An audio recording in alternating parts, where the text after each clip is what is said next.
Live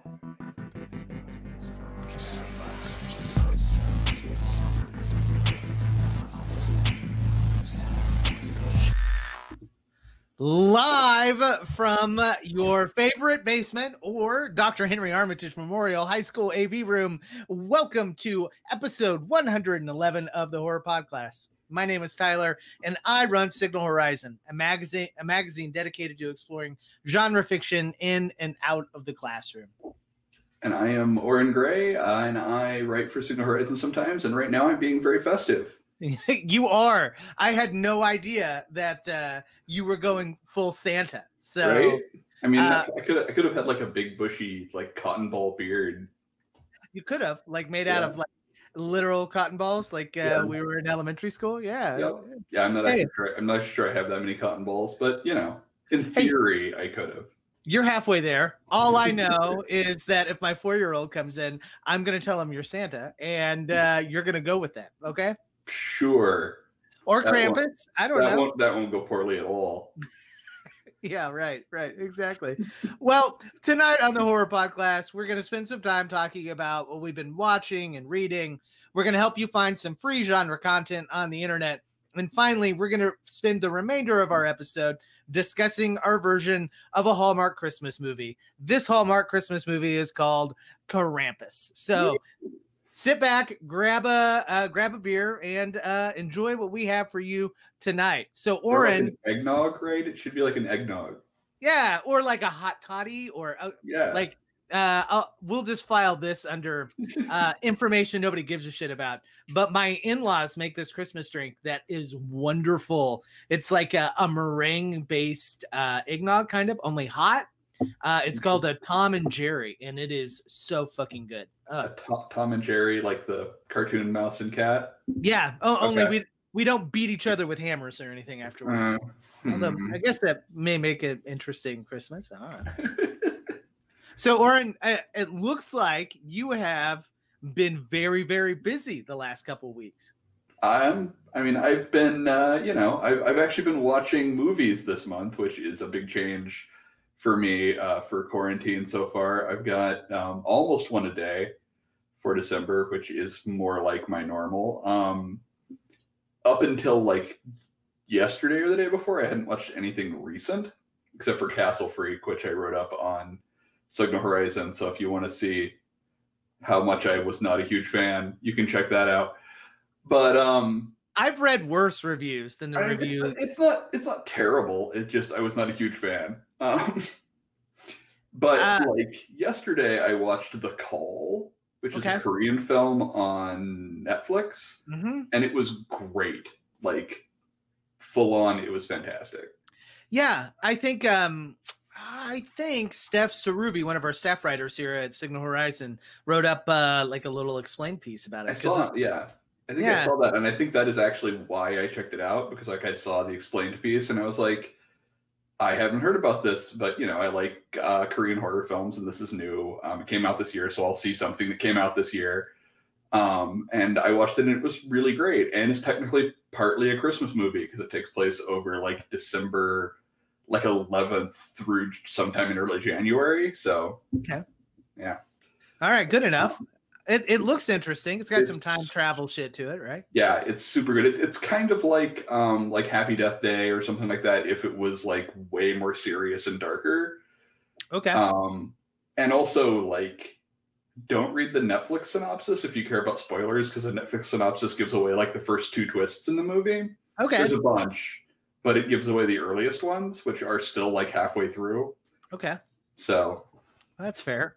I think it from the write-up, it sounded interesting enough that it would keep me there and on it and focusing, but not so dour that it wouldn't be fun to watch. So it's not like I Saw the Devil or anything, but it definitely gets harsh by the end. But okay, if we build to it, I can live with that. Yeah.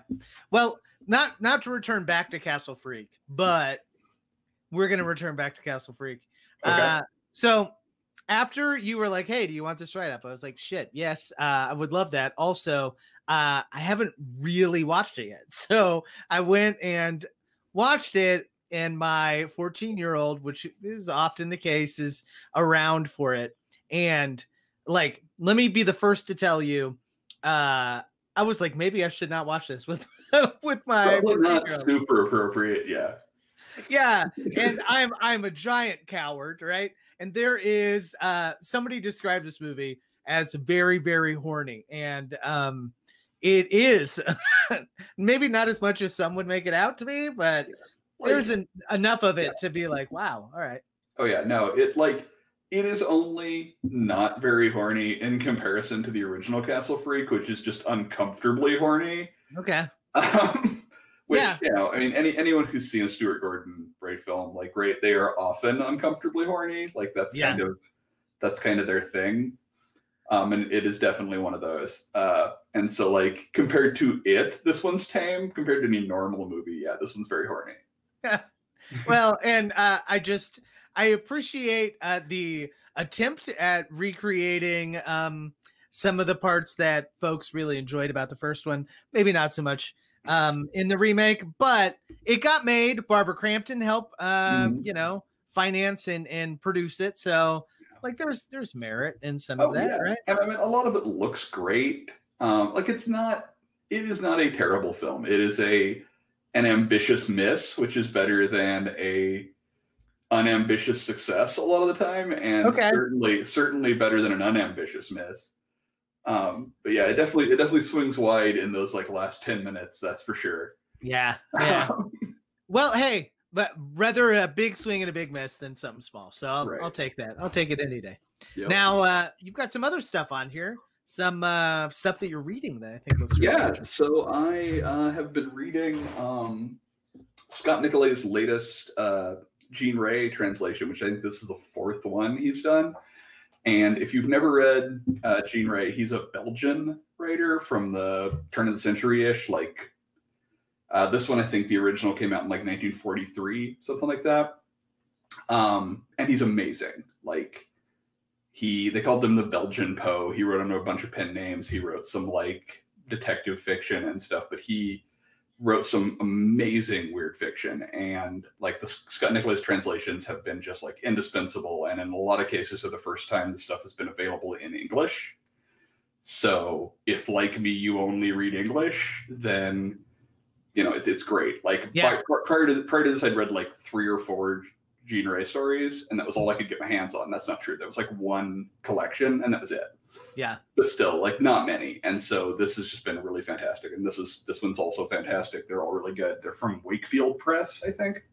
Perfect. Yeah. We'll stick a link to them in the show notes. But some of you may be familiar with Scott Nicolay's other endeavor, which is the Outer Dark Symposium of the Greater Weird. He's got a podcast that goes along with it. They do a wonderful, wonderful job editing it and getting it up and put on the first virtual symposium this year. So yeah, it was fun. Anytime that we can help out our wonderful friends at the Outer Dark, then I mean, even better. I will say I like Jean Ray or Jean Ray, or you know, however. Yeah, right. I think what Scott does a really good job of is handling some of the racist shit that's in there, and anti-Semitic shit that's in there, and it gets less bad as it goes along. Like, the very first one is just like super fucking anti-Semitic, which is real uncomfortable, and Scott handles it really well. Yeah, but like as it goes along, like I don't know what causes it, but Jean Ray like tones it down. I don't know if he got any different, but like it doesn't show up in his stories nearly as much. So like his editor was like, "Yo, this is really creepy shit, but maybe." Right, dude. Yeah. Like, what the hell? Yeah.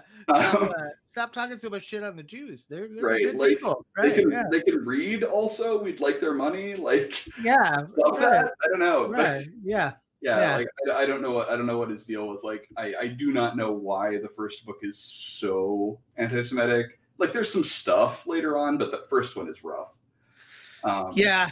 I think I bought that first one at the first Outer Dark Symposium, and like you, I was like, man, this is really great stuff, but also super problematic, but definitely of its time, you know. Oh yeah, and and like I said, like some of his other stuff has little bits that feel more like, okay, this is just dated, as opposed to like this dude has a problem. Yeah, yeah. Kind of how the first one feels. Yeah, yeah. That's good to hear, because yeah, a little bit like Lovecraft, I can appreciate what it's doing, but at some point, the politics of it all make it feel a little too gross for me to be like, oh yeah, and I'm not prepared to be an apologist for anybody that wrote in like 1940s. Like I feel like I got too many other people to apologize for right about now.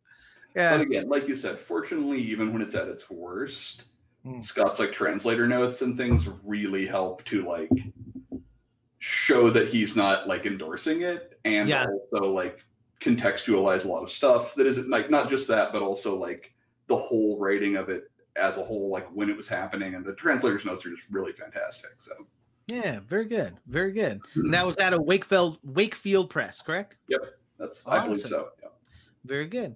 Anything else? I just read Ramina, which is the new Junji Ito, which is not actually that new, but it's new in English. Okay. I had read it years ago in like a translated scan, but this is his first time in print in English, and so new Junji Ito in English is always very exciting for those of us who love Junji Ito. And it's real good. It's about like a planet that is coming to destroy Earth, but the planet has like eyes and a mouth and stuff. It's really cool. Okay. It sounds very Junji Ito. Yeah. Like there's like a picture at one point of like the planet like growing a big, squiggly tongue and like eating the moon, which is like, yep, that's Junji Ito 100%. Yep, that's right there. Very cool.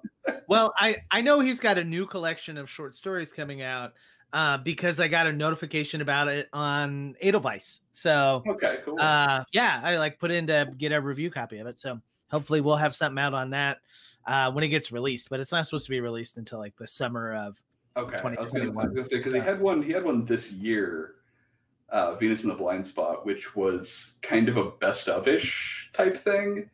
And it was a little weird because like it was good because they're all good, but like it reprinted some of the stuff that Viz had already printed, which was strange to me because like they only have like 8 volumes out and there's tons of unprinted stuff. So like why reprint stuff you've already done? That was weird, but that is odd. Yeah, but I'm always excited about new stuff. So yeah, well, I think I'm going to use this new collection to kind of get involved because you've talked about it enough that it's like, okay, I gotta go. It's because you need to read Uzumaki.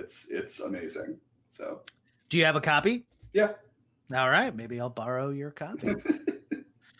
All right, have we gotten through everything? I think that's all my stuff. Yeah. Cool. All right, so I am reading a book called Miscreations, Gods, Monstrosities, and Other Horrors, which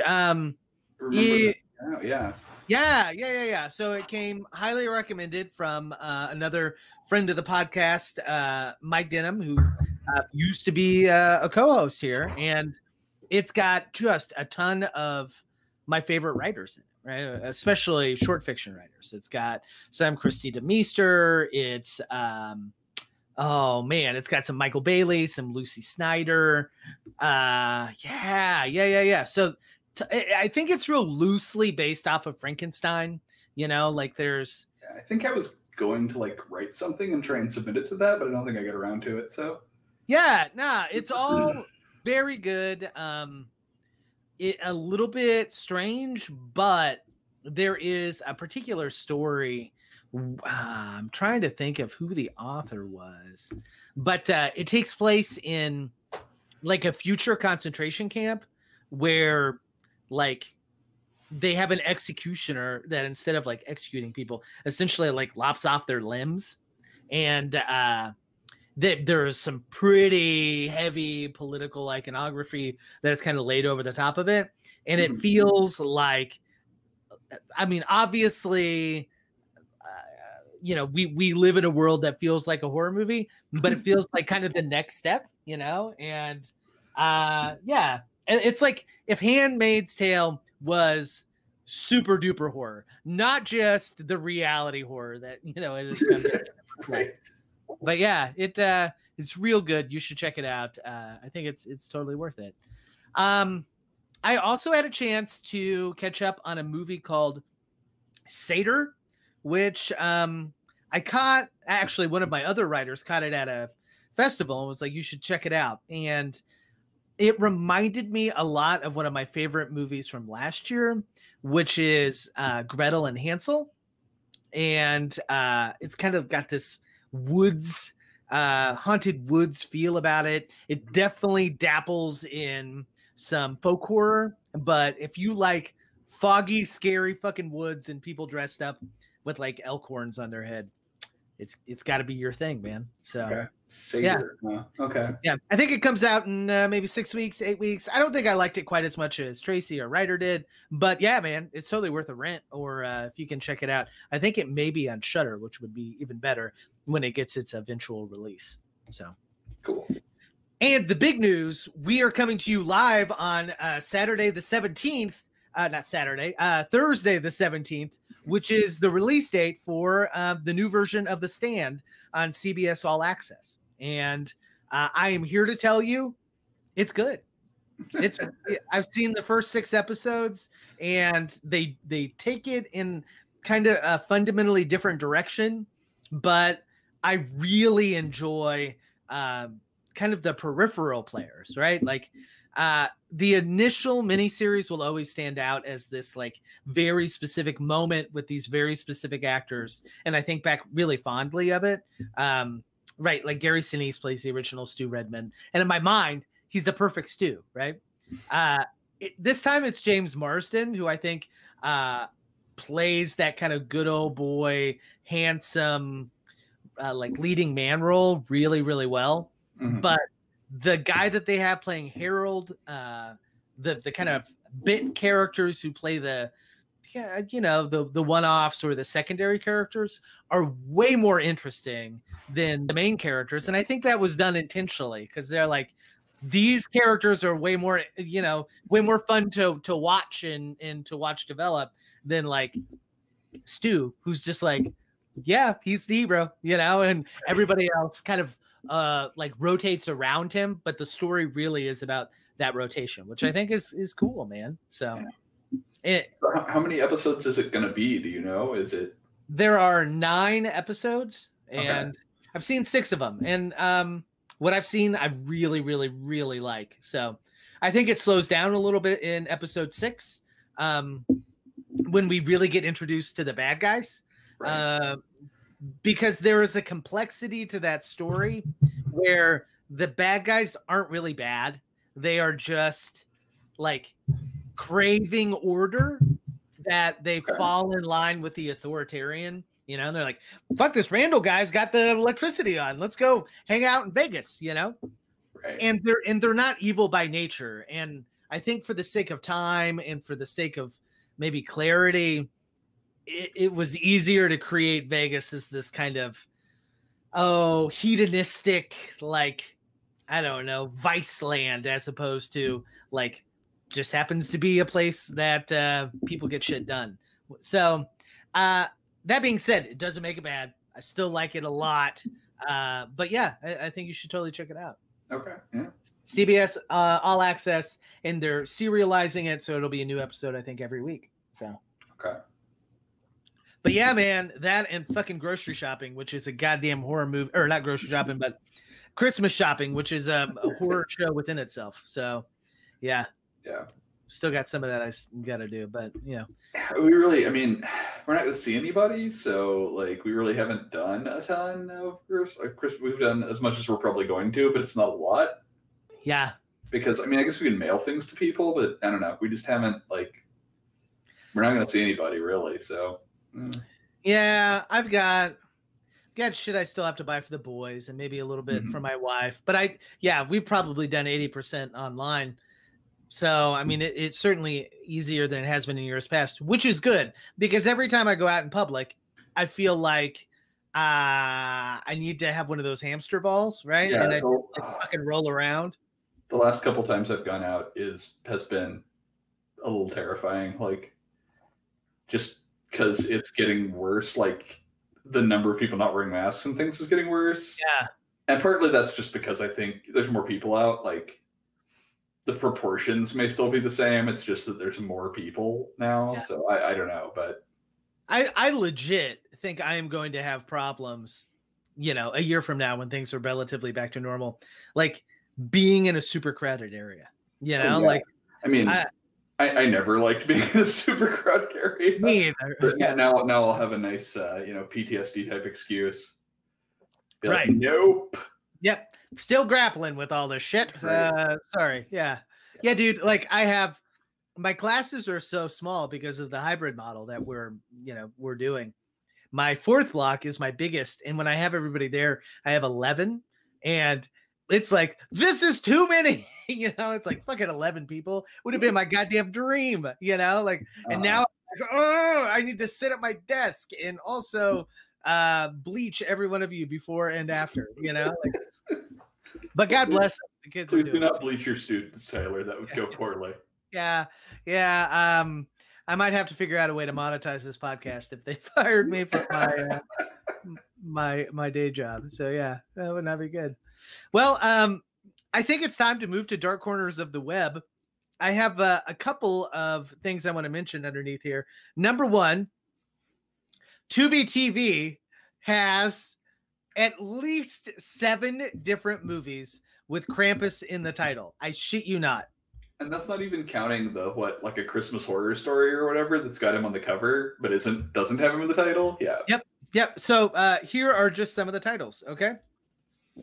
Krampus 2, Mother Krampus, Mother Krampus 2, Krampus Christmas, A Christmas with Krampus, The Krampus King. I can go on. It was like I appreciate that this was a successful movie, and we'll talk some about that in a second. But it's like, okay, guys, I think we've capitalized on this monster enough. So I'm curious now about Mother Krampus. Like, I need to go look and see what that is. You need to check out Mother Krampus 2 then. Yeah, right? Can you imagine? It's like they greenlit 2 of them. They're like, oh, this concept is wonderful. You got to make 2 of them. Like, okay. The second one, she's on skis. No, shit, she's in the Caribbean. She's got to be somewhere where like you would never, you know, right. where Krampus was at. Yes, you know? Yes. Yeah, Krampus goes to Mexico. Okay. So yeah, check out the litany of Krampus movies on Tubi TV, all for free. And I also encourage you to go to one of my favorite places to get lost is The Blacklist, which is a collection of scripts, horror movie scripts that essentially writers have written and submitted, and then they rank order them of these things that very often get picked up and turned into full-length feature films. So it is a really interesting place to kind of, if you wanted to project out what's going to be interesting a good 3 or 4 years from now, a wonderful place to start. But they have a particular challenge, which I found super interesting, which is they collected all of the scripts that were on this year's blacklist. Okay. And then they created a word cloud and have encouraged everyone to create their own log lines from this word cloud, which I think is really clever and interesting. And I don't know if you're a writer, I wish it was, but hey, we have a Facebook user that said, tune in for Krampus 3, The Crampening, or Krampus 4, The Crampening, that time of the month. I don't know. Maybe. You see that? I figured out how to put it on the screen. Yeah, that's cool. I know, right? I'm figuring we seem all professional now, except not. But yeah, not. You know, my favorite thing too about like Krampus 2 is that Krampus 2 has nothing to do with this Krampus that we're going to talk about tonight. Like the Krampus we're going to talk about tonight has no sequel. Any other Krampus you see is not related to this one in any way. Yeah, well, I have not seen the second. If I'm being fair, I'm recommending all of these movies, and I haven't seen a goddamn one of them. I haven't seen them either, but I know they don't have anything to do with this one. You don't think these people are going to show up in a sequel or anything? right now. I mean, there may be one. Like there was one even talked about because this one made so much money. Right. But none of the ones that exist right now are it. Like all the ones that exist right now are just the fact that these people couldn't actually copyright the name Krampus because it's a real thing. So they could just make a million fucking movies called Krampus 3 or whatever, and then no one could sue them. So Krampus 3, the Krampening. Right. All right. So this is all wonderful lead into tonight's essential question, which is Krampus a low-key Christmas carol?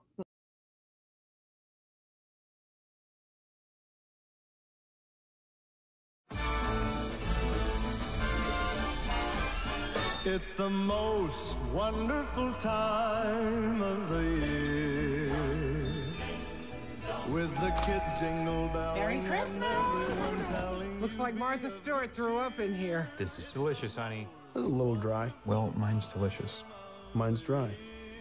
Do you want to trade? It's Christmas. It's Christmas. It's Christmas. with those holiday greetings and gifts.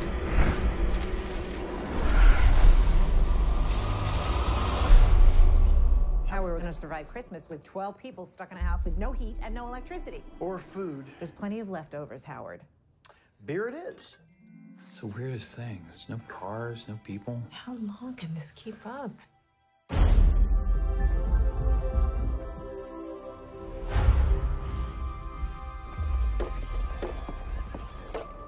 We heard something on the roof. The hell's this? Saint Nicholas is not coming this year. Instead, a much darker, ancient spirit. Those are hooves. Elk or a goat? What kind of goat walks on its hind legs? His name is Krampus. He and his helpers did not come to give, but to take.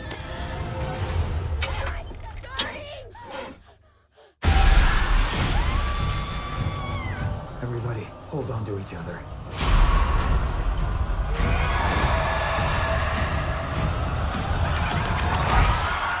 He is the shadow of Saint Nicholas.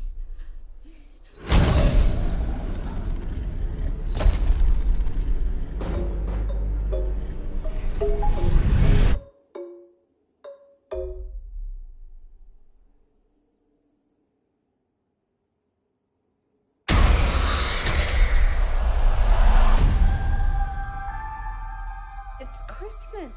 Nothing bad's gonna happen on Christmas. That was courtesy of Oren, by the way.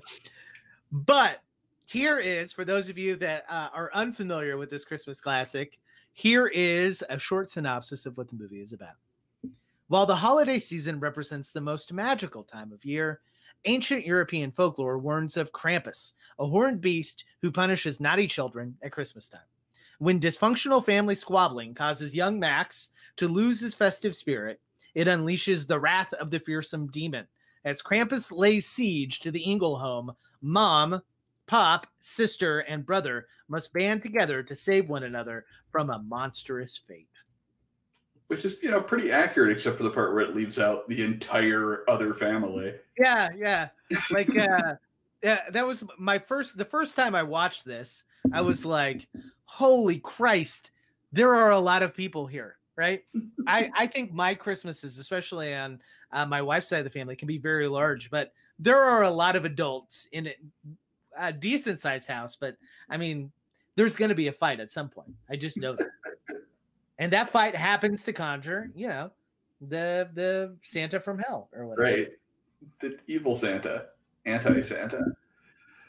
Okay. So let's start. I think it's really important to explore a little bit of the actual lineage of Krampus as like a monster, or as a deity, or as a, I don't know, fucking mascot for a holiday, or whatever you want to call it. Folklore figure, sure. Yeah. I'm going to link to this really interesting YouTube video that's all about the mythology surrounding Krampus. But the long story short is Krampus was a real thing. It was often used. It was like the medieval elf on the shelf, right? Only if I had a Krampus on the shelf, I would actually move that thing. That would be so rad. Also, the baby might be scared shitless of it. But, whatever. But essentially, he would be the thing. It'd be like, hey, man, Krampus is watching. And not only will you get coal, but he's going to suck your soul down to hell. And, kids would or like beat you with birch sticks and stuff you in a bag or whatever, right? Yeah. Yeah. And I mean, and it's not like Krampus is the only one either. Like all folklore, Christmas folklore before we commercialized it was way more complicated than, just Santa Claus bringing toys. Like there was all sorts of stuff depending on what country you're from and what like folklore tradition you're dealing with. Like there's the one, and I cannot remember her name right now, but there's like the witch, I think she's from Iceland, who has the giant cat. Like it's like a house cat, but it's the size of a house. It's like this huge kaiju cat that comes on Christmas. It's great. All right.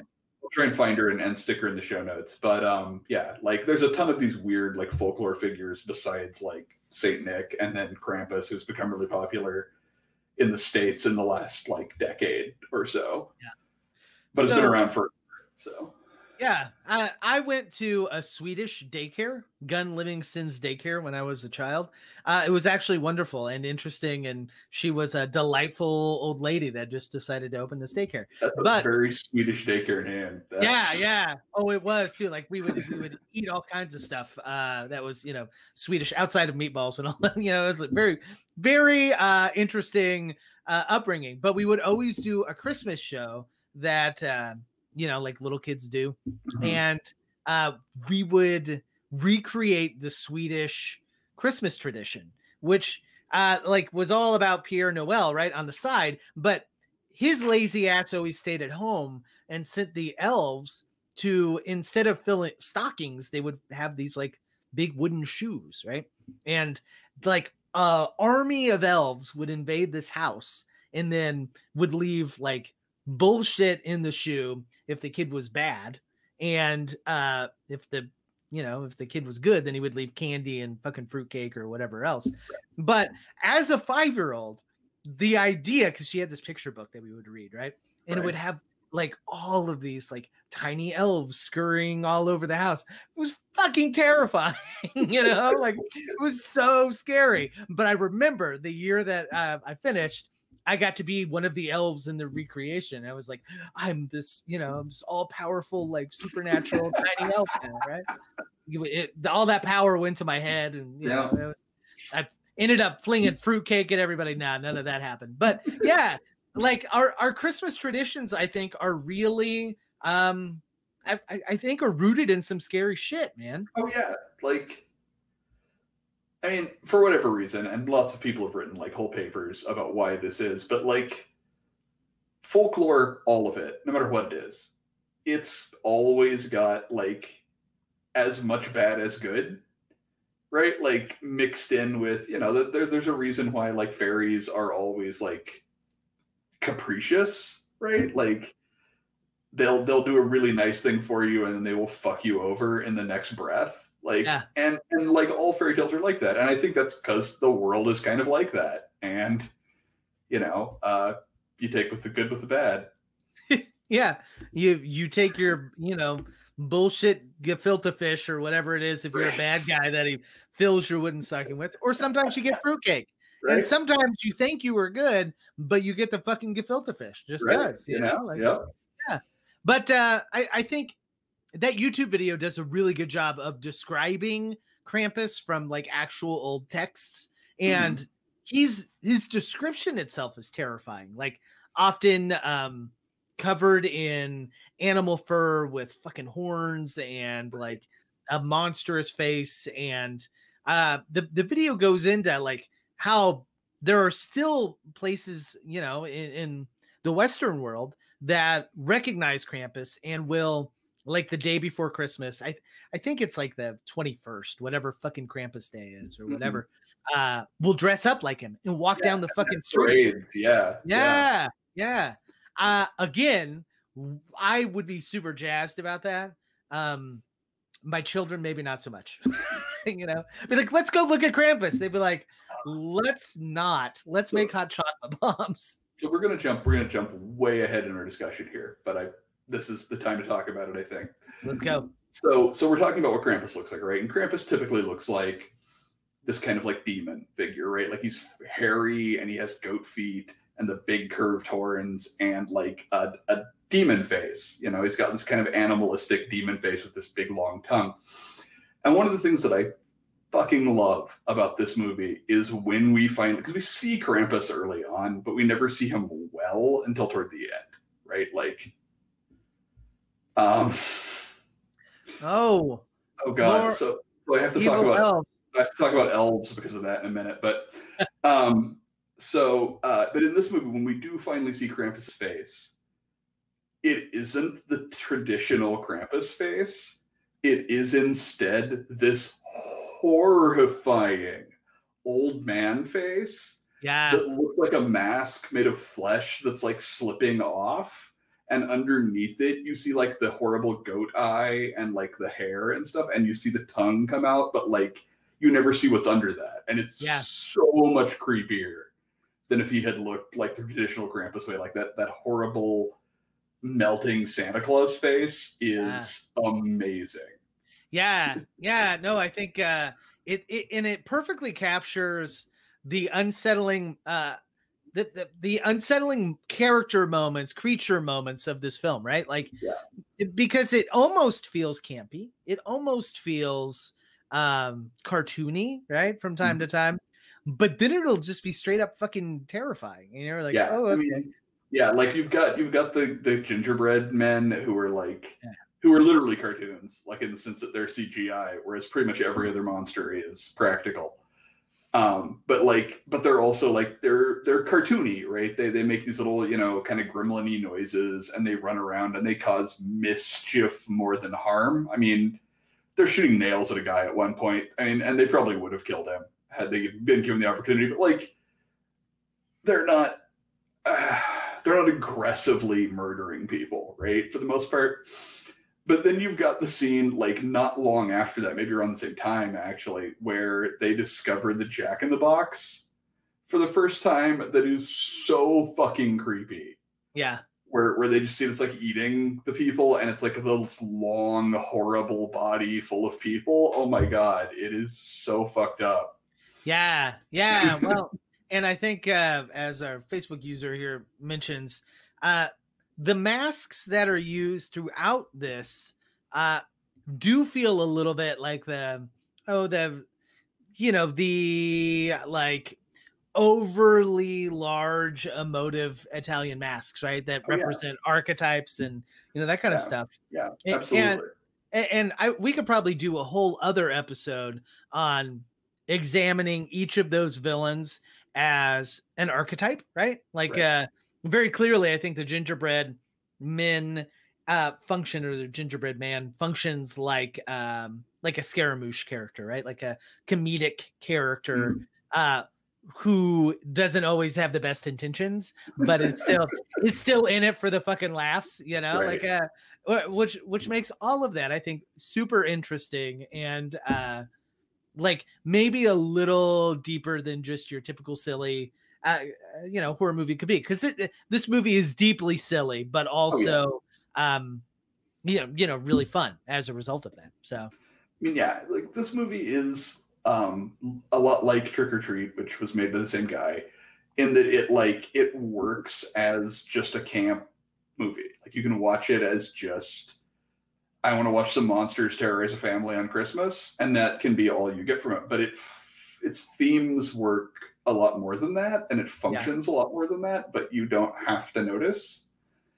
I don't know how to, but like a movie like His House, which you recently described, right? Yeah. The themes in His House are unavoidable. You're going to notice them one way or the other, right? You may not understand them, you may ignore them, but you're going to notice them. You can't avoid them. But the themes here, you could watch this without thinking about them. Yeah. But they're still there. Yep. Which is nice. And sometimes you don't need to hit people over the head with it, right? If you want to linger and you want to discover, that's totally great. If you don't, if you just want to pop in a movie and watch fucking people get, trapped inside a Christmas bauble forever, then hey, fucking that's cool too, Right. Yeah. Shout out to our Facebook user who got my Commedia dell'arte reference. That's Nice. every single one of those goddamn history and history of the theater class that I had to take in college to be a speech and theater teacher. So yeah. The creatures and the characters I think are really, really one of the highlights of this. Oh, yeah. Don't you? Yeah, absolutely. And again, like they're almost entirely practical, except for the gingerbread men and like some assists here and there, which is really rare nowadays and really great for a movie that made as much money as this movie did. Again, this movie made a ton of money, which hopefully will make people think twice about not including practical effects in their movies in the future. Yeah. I mean, this is a great example of, I think, a couple of things, both practical effects, but what I found when I was researching the movie, so there's a thing that happens with movie critics, okay, where they will show us a movie, right? And they'll be like, here's a movie. And then they will say, you are embargoed until the movie plays for the general audience. Okay. Right. That is usually not a good sign. that is usually a sign that the folks that made the movie are not all that confident, that the movie studio is worried about what the critical reception is going to be. Really, The Kiss of Death is offering no early critic screening. That is almost always a sign that things are really bad. Yeah. But this movie, when it came out, was almost universally given a clean bill of health. Where they were like, it's a fun, scary Christmas movie. Go watch it, right? Yeah. In fact, I'll include here in the show notes what I think is a remarkably positive review from RogerEbert.com. When it first came out, like they were like, this is a great movie. Go watch it. And as a result, they have hypothesized this movie could have grossed like an extra $5 to $10 million that first weekend if the critics have been able to put out their reviews early. Okay, well, so like, not to get too into the weeds on this, but so like, I'm a big fan of Trick or Treat, right? Which again, same director. So I'm pretty sure the reason this movie got embargoed in the first place is that Trick or Treat did not do all that well initially. And the reason it didn't do all that well initially is because they made it and then they sat on it for a couple of years, I want to say. Yeah. And then they released it without any fanfare and then pulled it out of theaters almost immediately. Like it had very little run. It had very little, marketing behind it. The movie makers at the studio rather didn't seem to know what to do with it. And because of that, this movie didn't have their confidence either. And then this one made a ton of money. So now they're like, oh, hey, next direct, the new big Godzilla movie, yeah. Well, and I love you, Mike Dougherty, but yeah. I mean, I kind of liked it. I think what we said about the new Godzilla movie, we might have even talked about it on one of these episodes just in passing. I was way more interested in the drama of the monsters than the drama of the actors, So it's like, fuck these guys. It wasn't terrible, but it had some problems. But I think he's written the new Godzilla versus Kong movie, which I am cautiously optimistic about. Curious about, yeah. And it's like Adam Wingard, right, directing it, I think. That sounds great. That's interesting. We'll see how that goes, Well, I think it's one of those movies that's going to get pushed directly to HBO Max. I think so. Like all of them. Yeah. All of the Warner Brothers stuff, which is a hot fucking mess. And I could talk about for a long, long time, but is not wonderful news to our good friends that own movie theaters. So yeah, it is what it is. Yeah. But also, like, one of the great things, not to digress too much, spend too much time on Godzilla, but what made that movie halfway palatable for me was seeing it in this big ass theater, with these huge subwoofer, like moving every time Godzilla, moved. And I just am sad. Hopefully things will be better, because you can bet your happy ass I would rather see, Godzilla versus Kong in a big movie theater. I just know it's going to lose something if I'm not able to see it in that environment, Yeah. It is what it is, though. So, Yeah, I think. Okay, but yeah. Did I cut you off? Nope. Okay, so I also am going to link to what I think is a pretty interesting article here from Film School Rejects, which synthesizes the commentary tracks down really well for us. The commentary track of this movie is so much fun. It is. Yeah, they fun. all have a blast. And they drop I think these small nuggets that I think are really interesting, including my favorite, which is that the snow globes at the end of the film, if you freeze frame and go through them, you can see really famous houses from other scary movies. There's like the Psycho Hotel, there's Nightmare on Elm Street, and a few others that they kind of allude to that they don't mention specifically. I just think that's so cool. That's awesome. Also, I'm always trying to figure out a way to like monetize or make some shit for Signal Horizon, or what can we market and what can we add to this wonderful, rich environment of cool horror movie shit. And I've decided now making snow globes of haunted places probably isn't a bad route to start. So I bet it would sell. I don't know how much. I don't know how complicated it is to make a snow globe, but yeah, whatever. Yeah, they'll be artisanal. I'll do them all by hand. And they'll all be garbage as a result. Sorry. At least I'm honest. I think my favorite bit from the commentary tracks was that all the snow, all the snow they're in, is shredded diapers. Yeah. Because for whatever reason they couldn't get whatever they normally use for snow. It wasn't working.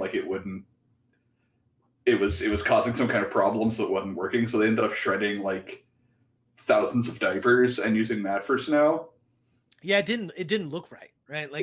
Because there was some scenes, especially early on in this film, that are entirely outside. You have to believe that it's like a New York style snowstorm, And they have to interact with it a lot. It's not like a movie like The Thing or something, right, where you're out on the snow a bunch, but you're just out on the snow. They're sticking their hands in it and they're being buried in it, being pulled down into it and stuff. And so they're interacting with it a lot. And I think that's probably what was causing their problems in this one. I don't know. Yeah. But no, go ahead. I was gonna say we gotta return back. We are running long on this episode, so we've got to return back for a moment to why you believe that Krampus is really a modern adaptation of A Christmas Carol. Let's hear it. Okay, so I have watched this movie probably once a year since it came out. So that's 5 times, right? And I didn't think of this until this time, but. And the reason that made me think of it is so when they first go home, right at the very beginning, and you see the grandma in the kitchen making all this stuff, the thing that's on the TV at the time is A Christmas Carol, of course. And it's the scene where Marley is telling Scrooge that there's yet a way for you to avoid my fate. Right? And seeing that scene, I was like, oh, holy shit. This is essentially that same thing, right? It's a bunch of people instead of one. It's not just Scrooge, it's a bunch of people. I mean, it's mostly Max, but it's really all of them who all encounter these spirits, right, in the course of one night, essentially, who show them the true meaning of Christmas and give them an opportunity to change their ways. And the Marley in this case is the grandma who this happened to. It was almost Christmas. But this Christmas was darker, less cheerful. But I still believed in Santa, in magic and miracles, and the hope that we could find joy again. But our village had given up on miracles and on each other. They had forgotten the spirit of Christmas, the sacrifice of giving,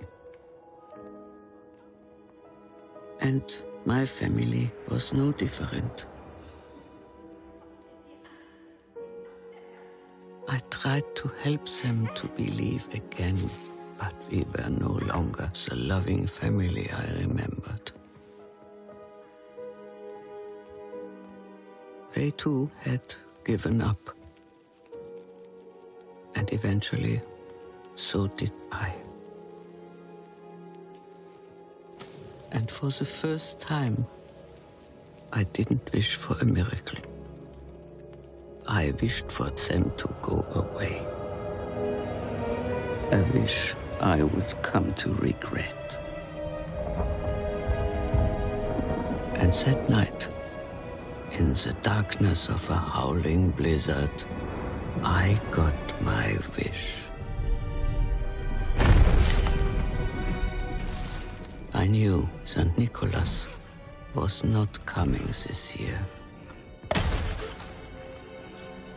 Instead, it was a much darker, more ancient spirit. The shadow of St. Nicholas. It was Krampus. And as he had for thousands of years, Krampus came not to reward, but to punish. Not to give, but to take. He and his helpers.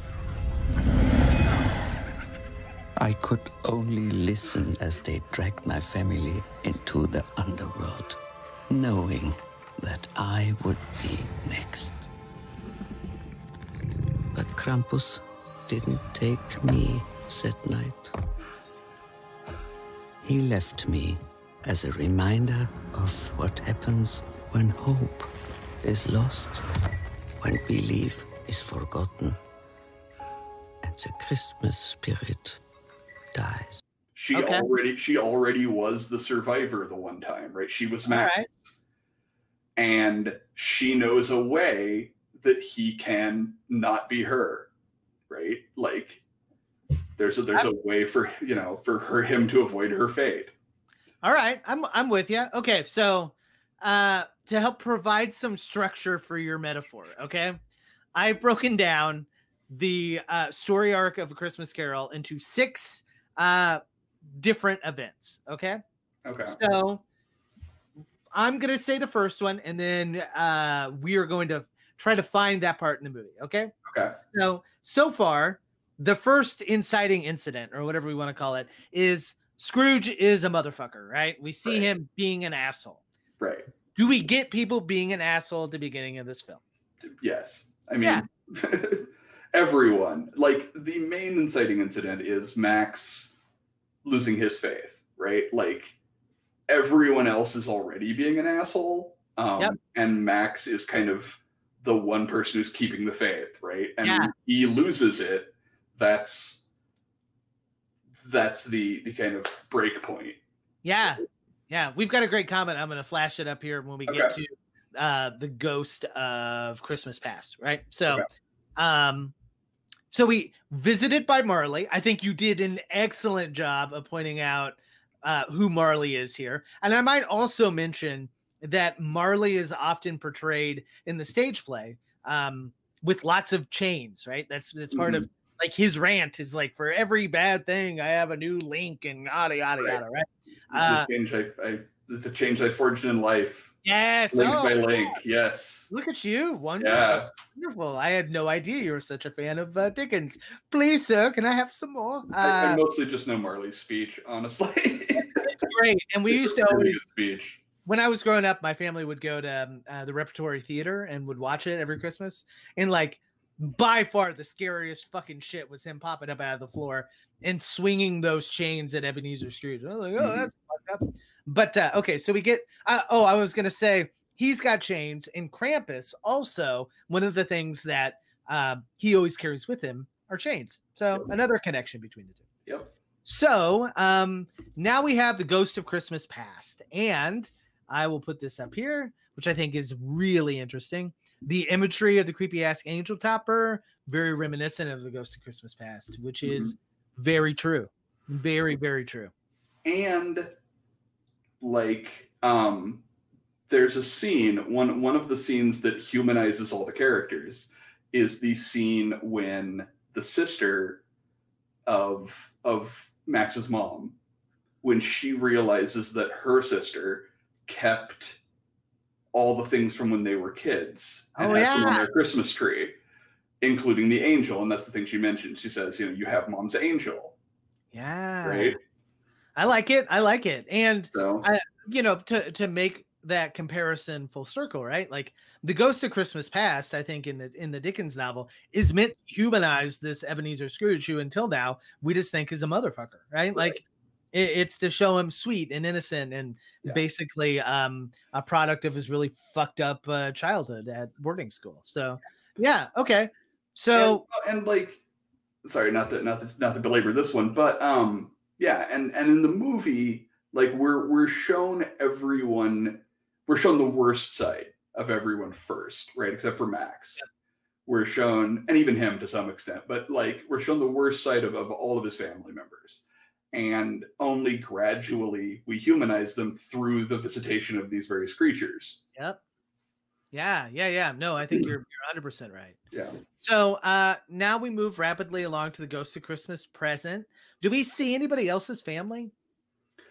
We do not see anyone else's family, really. I mean, except for during the big brawl at the beginning. But we do see the house of her boyfriend's family. Yep. Oh, yeah. So we see what was left instead. Yeah, and it's almost as if, right? Because we are shown everybody by their absence, right? Because it seems like nobody else is home, right? And as a result, it's a little bit like The Leftovers or The Rapture, right? And we're left with these unworthy families. So it's almost like Ghost of Christmas Present, an opposite, right? Or whatever. Mm-hmm. Now, Ghost of Christmas Yet to Come, or the Ghost of Christmas Future, right? Do we have any of that? I mean, I think that's basically Krampus, right? Like that's specifically the scene where Krampus hands him the bell. Yeah. And he knows that he's going to be his grandma. He's going to be the one who survives. Yeah. Well, and the ending is very ambiguous, right? Like, they've gotten about this ending. Yeah, they've gotten a lot of shit from various people about that ending. In fact, that's kind of universally the only thing the critics agreed they didn't love. But if you see it, if you view Krampus as a parable, right? It's almost as if the end of this movie is the ghost of Christmas Yet to Come, and we haven't seen if they decide to wake up and be good people, right? Like obviously they actually wake up, in the movie or whatever. But like I think we haven't come quite to the end of that story yet, which is why they don't love it. I mean, it's interesting. So like I've seen two really different readings of the ending of the movie, and I think both are legitimate readings. Like I think the text supports both. And one is that they're essentially trapped in that snow globe, right? That in fact, it's not all better. They did not wake up on Christmas morning and everything's back to normal. Instead, they're trapped in this snow globe and they have to kind of act as though it's normal. Yeah. And you kind of get that when he unwraps the bell and everyone recognizes it. Like, they all remember it too. It wasn't just a dream. Like, know for sure it was not just a dream because everyone else sees the bell and they know it too. But also, like, there's another reading, which is that all those snow globes that you see at the end when it pans out are not people trapped. They're essentially windows for Krampus to watch. Oh, yeah. I like that. He's just keeping an eye on them going forward. Like, oh, okay. Now they have to be on their best behavior. They can't lose faith. They can't slip back into their old ways because Krampus is keeping an eye on them now. I like it. So it's a little bit like Krampus is like Tyler Durden, like I've got your ID. You better change your fucking life or I'm going to come back and all right. Yeah. And you get a little bit of that from the songs they pick when Krampus, like when you get that scene, because when he unwraps the bell, the needle drops on a record. Right. and it's like, you know, they're always songs about Santa Claus watching you. That one, and when Krampus first shows up, the song that plays on the radio, they're songs about Santa Claus keeping his eye on you, specifically. Like, you know, you better watch out, you know. Yeah, I like it. Okay, so unlike most episodes, I think we've effectively answered this question. So good for us. Now, moving rapidly on, because we only have 10 more minutes here. Tell me, what are your 2 movies? If you like this movie, where else should they look? So I picked like the 2 most obvious movies possible. So I'm sorry I left you with the harder ones, but that's okay. So I picked Gremlins because Gremlins is it's the kind of fun monster Christmas movie, right? Yep. And then I picked Rare Exports, which if anyone hasn't seen Rare Exports, it's Swedish. I don't remember what country it's from. Nordic for sure. Right, yeah. Northern European film about Krampus, essentially, sort of by the end, but also like about Santa Claus and about the weird folkloric roots of Santa Claus, and it's just a really strange, charming, weird movie. Yeah, like like the original Bad Santa, you know. Yeah, it's a good one, and if you haven't checked it out, Shudder usually runs it about this time. So, I picked obviously Trick or Treat, which we talked about before, but I think it really captures the same kind of cutesy horror, which is what we get, I think, with a lot of these monsters. Yes, very obviously scary, but also like kind of rooted in this almost comical or kid-like version of scary movies. And absolutely one of my like cult favorites. I will watch it when it's on. Jack Frost, which is the evil snowman movie. Outside of a really traumatic scene with a carrot, it's really pretty fun to watch. So involves a lot of snow, a lot of scary stuff. So check out those 4 movies. I think they would play very nicely here. So back when I worked at a video store, we had a copy of Jack Frost, and then we also had a copy of the Jack Frost in which Michael Keaton plays like a snowman who comes to life and is the ghost of a kid's dad or something. And it's very Hallmarky kind of. Okay, so we used to take those, and it was a VHS video store, you know, back in those days. So we'd have the case in front and then the tape behind, right? So we just switched the tapes. Oh, so that's so mean. So the horror snowman one would be behind the Michael Keaton one and vice versa. Yeah, it was good times. I love it. That's we were terrible people. Yeah. I would like accidentally check out the horror one and then come back and be like, whoever did that, I fucking owe you, because I didn't want to sit through this Michael Keaton thing. So somebody who really regrets sitting through this movie that we just talked about is our anonymous Letterboxd user. Here is his half-star review of Krampus. This film isn't good. This film isn't bad. This film isn't average. This film is quite simply a film. I thought it was all haiku up until this point. I was getting real into it. Okay. But here comes the meat. I took nothing away from it. The directing was competent. The story serviceable. The acting was fine. I understood what I was trying to achieve. It just didn't work. I could have stared at a wall the same amount of time and probably enjoyed it more.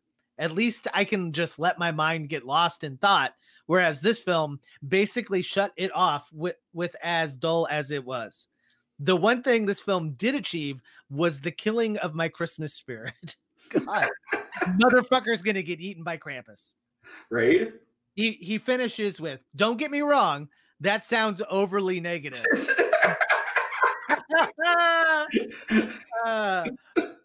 I hated this film because it gave me no reason to hate it. It gave me no reason to like it. It gave me no reason to even put up with it. It has no reason. That's it. Oh, man. Sometimes we get a good one, and this was a good one. What can I say? Yeah.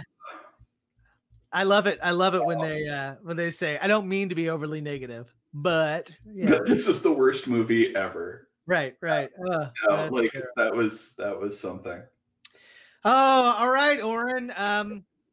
I think we have pretty well examined all of the facets of Krampus. Yeah. Yeah, I think we did good. We did not ever talk about that crazy opening sequence, which is jaw-dropping and especially uncomfortable right now in the middle of a pandemic. Yes. Yeah. 100%. Yeah. I never put two and two together until now, but yeah, you're 100% right. But like that sequence is great. It's this whole scene of like Black Friday shopping, and it is just a dynamite opening.